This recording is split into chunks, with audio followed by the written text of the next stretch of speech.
In this, the third in a series of Martini-Henry ammunition videos, we'll discuss some miscellaneous points. These include the cleaning of brass, the annealing of brass, and the packaging of ammunition. Key to ensuring the longevity of your modern Martini brass is cleaning between uses. Like most things to do with shooting, there are many ways to skin the cat. This is the way I clean my Martini brass. It all starts with a thorough washing in hot, soapy water. Just this simple action and some simple agitation will remove the bulk of the fouling from inside the casing. You can see here how when the water was poured out of the jar, how black it was. 1 or 2 repetitions of a rinse cycle is all that's needed before the next step. It's important to manage your expectations, as this part of the procedure will not render nice, shiny, brand new looking cases. Some people use a wet tumbling method using stainless steel pins to clean the casings. Apparently this is a very good technique. More on tumbling in a bit. When all the rinsing's complete, I refill the jar and place another drop of soap to prepare for the next step. Using a .58 caliber bore brush attached to an electric drill, I give the inside of the case a quick scrub. This removes the majority of the fouling from inside the casing. I then set them out to dry. If the wood stove is burning at that particular time, I'll put them upside down. The heat from the stove renders them dry in a few minutes. For the next step, I give them a conventional tumble in the casing tumbler.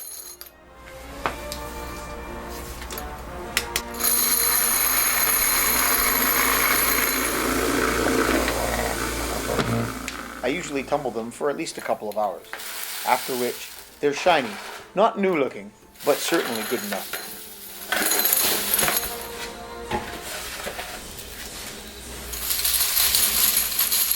You can see here that there are still some blemishes left on the Martini case. This is purely cosmetic and does nothing to affect the functioning of the casing. Annealing is perhaps the most scientific aspect of reloading Martini-Henry ammunition. Unlike iron or steel, which harden when you heat them and quench them, brass, when heated, actually softens, and this forms an important part of case longevity when shooting the Martini-Henry. When you fire a round in a Martini, or any other rifle for that matter, the expanding gases of combustion force the casing out into the chamber walls. This works the brass in an outward direction. Then, when the brass is resized, it's squished down into a smaller diameter. This repeated process of expansion and contraction tends to work harden the brass. This resulting hardening of the brass is detrimental to case longevity and may lead to ruptured cases after many firings. This here being an extreme example, combined with an extreme amount of corrosion. For this reason, it's recommended that you neck size only.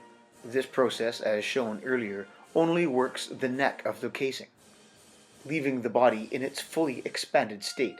This technique ensures that only the minimal amount of brass is actually worked during the firing process. As mentioned before, the process of annealing needs to raise the temperature of the brass at the neck only to some 600 or 700 degrees Fahrenheit. Now there are many fancy, commercially available machines that do this in an automated fashion. The process I use is somewhat less sophisticated, as we'll soon see. In order to hold the casing, I've fashioned a holder. It's made out of the lid of a Go-Ex can, a 19mm socket, and an old casing soldered on to that cap.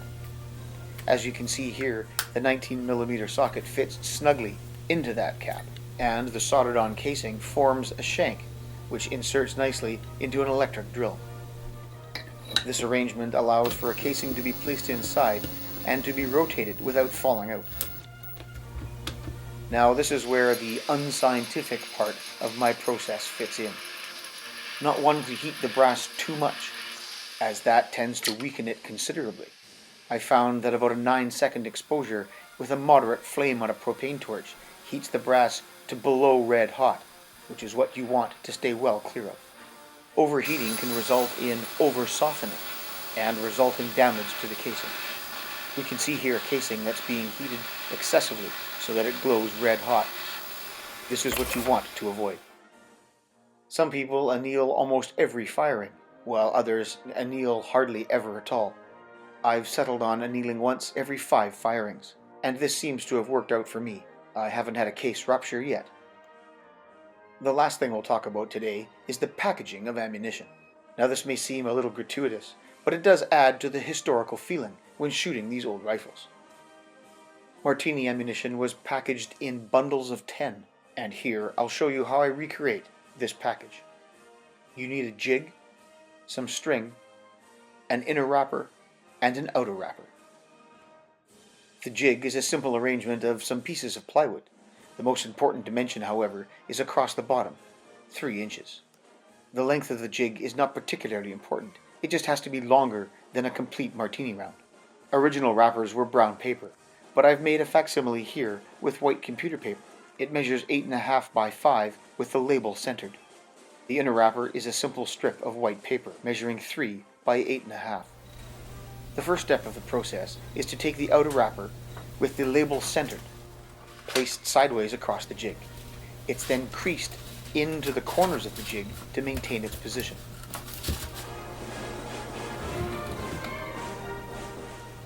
Next, with a somewhat two-handed approach, I place a cartridge in the jig with the inner wrapper below.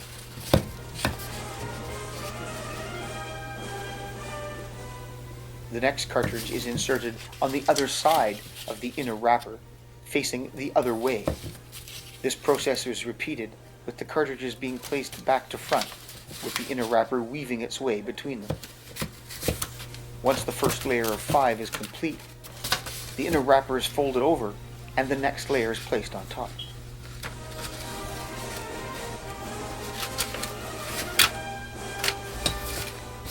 With this technique, the 10 rounds fit snugly in the jig and form a quite regular square profile. The effort required to do this is actually quite minimal, and the benefits in an historical shooting application far outweigh any inconvenience. The ends of the outer wrapper can then be folded across the top, and I cheat sometimes with a little piece of tape. With the rounds placed within the inner wrapper, the next step is simply to fold the outer wrapper over like a present.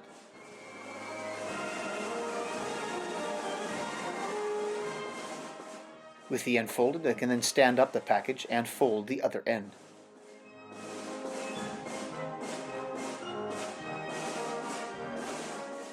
The last step is to tie the packet with a piece of string. I use a measurement of about 16 inches. With the packet placed lengthwise, labeled down on top of the middle point of the string, it can then be wrapped up like an old-fashioned airmail parcel. I simply tie it in a bow and then trim off the ends. Now this may not be everyone's cup of tea, but in an historical shooting context, they're definitely a must. Now service ammunition was all of the same type, the same bullet and the same charge. But as far as working up a rifle goes, there's a handy way to record necessary data on the back of the packet. In this case, I've recorded the actual caliber of the bullet, .457, the fact that it's paper patched, and that it has an 85 grain charge of 2F. Once you're done, there's only one thing left to do. Charge your pouches, put on your foreign service helmet, and go find a wall of mealie bags to stand behind.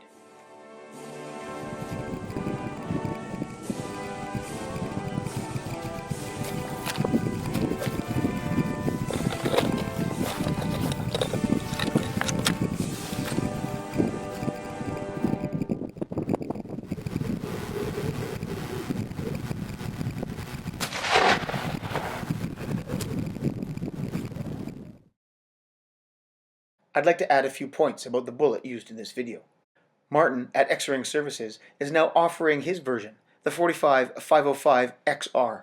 This is the parallel-sighted .457 round that I've had good success with.